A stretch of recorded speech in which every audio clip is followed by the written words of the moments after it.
an incognito. For the rest of that day and several that followed, we were continually receiving visits from the neighbouring islands, whose inhabitants, in fleets and flotillas, flocked round Odo to behold the guests of its lord. Among them came many messengers from the neighbouring kings with soft speeches and gifts. But it were needless to detail our various interviews, or to relate in what manifold ways the royal strangers gave token of their interest concerning us.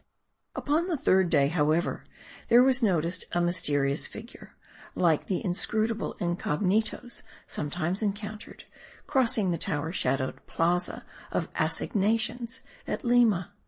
It was enveloped in a dark robe of tapa, so drawn and plaited about the limbs, and with one hand so wimpled about the face, as only to expose a solitary eye. But that eye was a world. Now it was fixed upon Yillah with a sinister glance, and now upon me, but with a different expression. However great the crowd, however tumultuous, that fathomless eye gazed on, till at last it seemed no eye, but a spirit, forever prying into my soul. Often I strove to approach it, but it would evade me, soon reappearing. Pointing out the apparition to Medea, I entreated him to take means to fix it, that my suspicions might be dispelled as to its being incorporeal. He replied that, by courtesy, incognitos were sacred, insomuch that the close-plaited robe and wimple were secure as a castle. At last, to my relief, the phantom disappeared, and was seen no more. Numerous and fervent the invitations received to return the calls wherewith we were honoured, but for the present we declined them, preferring to establish ourselves firmly in the heart of Medea, ere encountering the vicissitudes of roaming. In a multitude of acquaintances is less security than in one faithful friend. Now, while these civilities were being received, and on the fourth morning after our arrival, there landed on the beach 3 black-eyed damsels, deep brunettes, habited in long variegated robes, and with gay blossoms on their heads.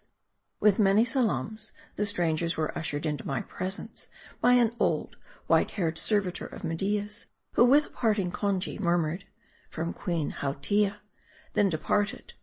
Surprised, I stood mute and welcomed them. The first, with many smiles and blandishments, waved before me a many-tinted iris, the flag flower streaming with pennons.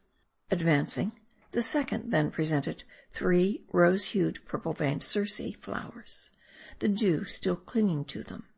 The third placed in my hand a moss rosebud, then a Venus car. "Thanks for your favors. Now your message." Starting at this reception, graciously intended, they conferred a moment, when the iris-bearer said in a winning phrase, "We come from Hautia, whose moss rose you hold." "All thanks to Hautia, then. The bud is very fragrant." Then she pointed to the Venus car. "This too is sweet, thanks to Hautia for her flowers. Pray, bring me more." He mocks our mistress, and gliding from me, they waved witch hazels, leaving me alone and wondering. Informing Medea of this scene, he smiled, threw out queer hints of Hautia, but knew not what her message meant. At first this affair occasioned me no little uneasiness, with much matter for marvelling. But in the novel pleasure of our sojourn in Odo, it soon slipped from my mind, nor for some time did I again hear aught of Queen Hautia. Chapter 61